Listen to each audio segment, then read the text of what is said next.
Hello everybody, Ryan from Oakland Ghosts, and today I'm going to do a quick little kind of tutorial demonstration on how to pair the Deluge with Analog Friends. I got a request to do a video about how to set this up, specifically for the Moog Sound Studio, which admittedly was rather daunting and took a lot of trial and error, and there's just not a lot of information out there on how to do it online. And while I was able to ultimately figure that out, it was really challenging. I had to go on multiple message boards. There wasn't anything really specifically on the Deluge, but learning how to do it with other sequencers. And, you know, a lot of those message boards, when you go on like a modular or semi-modular one, they kind of assume that you know something about it. And I knew nothing.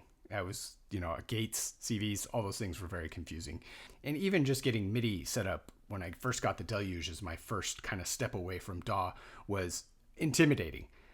But it's actually really simple once you kind of work your head around it. So hopefully this video is going to help you learn how to pair it with friends, and the Deluge gets infinitely more powerful when you pair it with friends.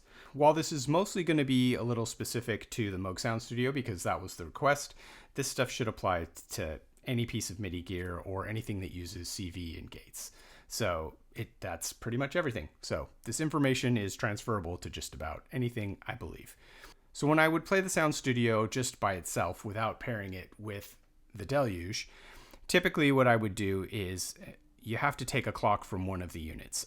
I would usually use the Mother 32 as kind of the master clock, and then I would go out the assign to say the advanced clock on the DFAM, and then from the trigger out to the clock on the subharmonicon, and that would get them all in sync. Basically, this be saying that this guy's the master clock, this guy's a slave, this guy's a slave, right? Probably not the best terminology, but that's just what came to my head. Oh, terrible. Anyway,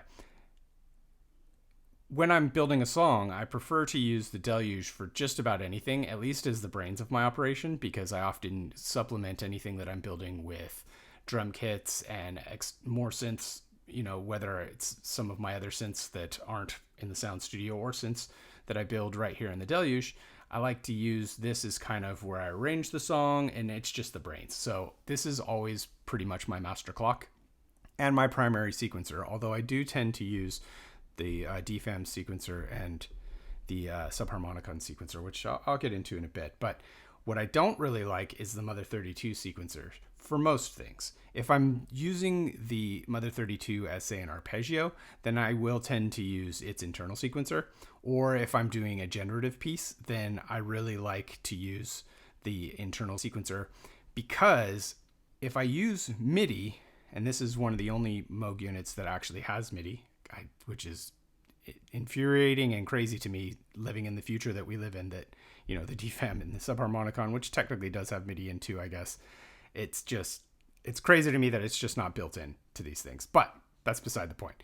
In any case, if you're using MIDI as kind of your clock to run to here, which now I have all my MIDI going to a little MIDI hub, which then splits that signal to all my gear that supports MIDI. So the Taiga is getting MIDI, my Lemon Drop's getting MIDI, and the Mother 32 is getting MIDI. And then I have a couple other pieces that it's all plugged into the hub. And that way I can assign a channel here, and it's just like creating a synth. My channel 1 is set to the Mother 32. So it's as simple as that. I just have MIDI going here. It's now receiving clock. So if I were to make a sequence, just, really quick.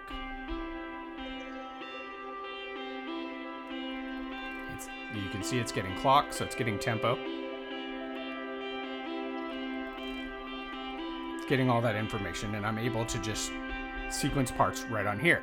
Now the disadvantage is the assign, which is what I would usually use to send clock out, seems to be dependent on whatever voltage it's getting from the keyboard when it's triggering.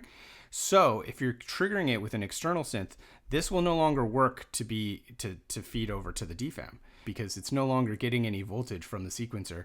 You're just sending MIDI to it, which I guess makes sense now that I understand a little bit more. So now how do you get the other pieces to get in sync? Well, we'll just keep our stupid little sequence just so we have noise. Just so we have something going on, right? Okay, so now let's figure out how we get over to the DFAM and get that working. You're gonna have to use the clock. And gate out 4 is automatically assigned as the clock output. What I tend to go to the DFAM, but you could also doing clock out from here straight to the subharmonicon. It just depends what your preference is. So you plug it in, you get that guy in there, and I'm going to send it to advanced clock. And now here, that basically will say, you know, when I start, it'll tell it to also start. As long as I have it armed and ready to go, it'll now tell the DFAM to play as well. It's a weird pattern. Guess I had something in there. Good thing. So that's pretty simple, but here's the thing.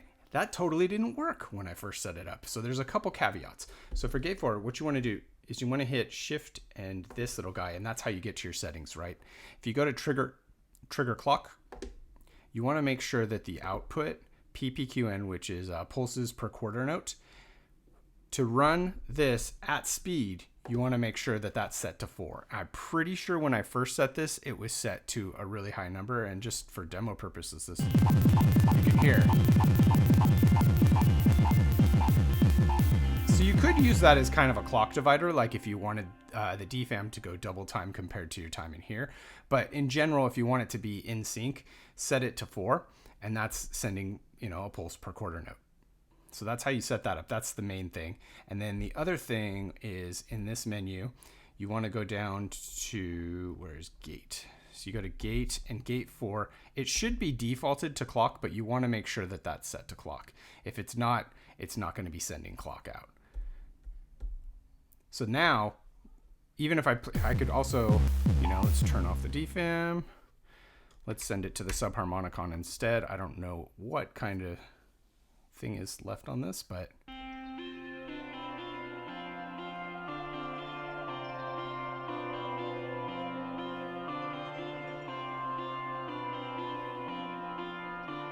there you go.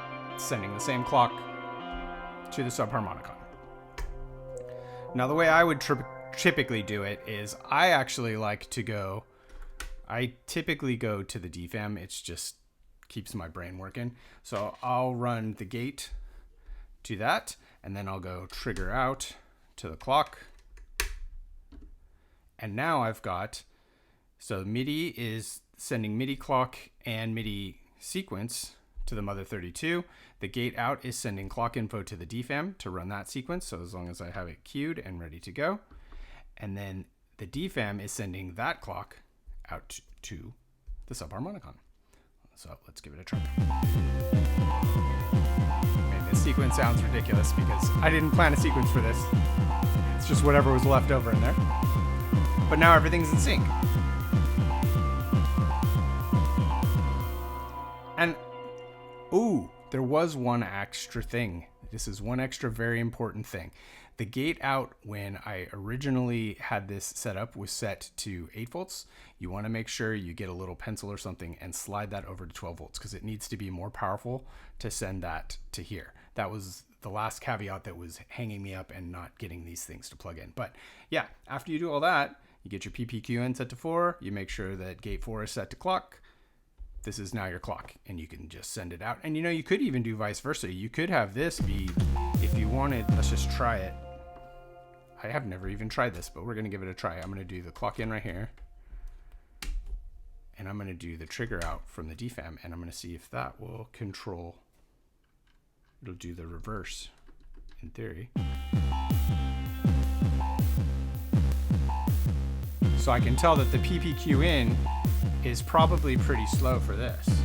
So let's go to our trigger clock, and our input, we're going to want that to be 4 too.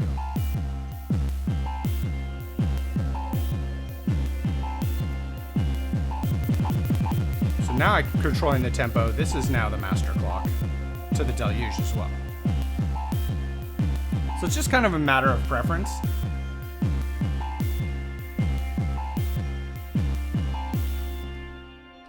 I would say, generally speaking, I prefer to have, since I use the Deluge as the brains of my whole operation, I pretty much always have the Deluge being the master clock and slaving everything else to that. because it's, I'm running other synths off this. I might be running the tag, I might be running this, and it's just easier for me. And I might want to change the tempo on the fly, and it's just, I don't know. For me personally, I prefer to do it that way, but you don't have to. You can, as you can see, you can do it any old way. And then for MIDI, I mean, it's as simple as changing the MIDI channel if you want to get a different synth. So yeah, that's pretty much it. Like I said, a really quick video. It's a lot easier to get this to play with friends than you think. The only kind of catch-22 that I am going to throw out there is when you're setting the PPQN, it is different for different pieces of gear. I believe things like a lot of the old Roland stuff like 808s and 909s, I think that might be more at the 24 PPQN. You'll have to check the manual. But for the Moogs to be in sync with the Deluge at normal tempos, at normal speed, it's 4. For MIDI, it's as simple as changing the MIDI channel. You could change it to whatever channel you want and have as many different pieces of gear as you want. You could also use, as long as you have the right kind of adapter, I'm using my USB for power, but you could also use that to be sending MIDI out to other gear as well if you have USB MIDI based stuff. But yeah, super easy to get things set up and running and working all in tandem with one another. And let me tell you, the Deluge is just so much more fun with friends. Not only just having analog, or different synth sounds than can be reproduced here, but it frees up CPU. I mean, if I'm running, 4 or 5 of my synths externally, that frees up how many synths I can run at the same time, CPU-wise, on the Deluge.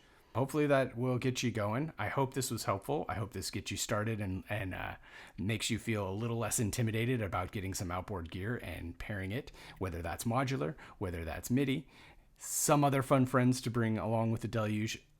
Having this be the centerpiece of your kind of DAW-less setup is really a dream, and it plays so nice with friends. So give it a try. If you have any questions, hit me in the comments. I hope this was helpful. Thanks for sticking with me. Ryan out.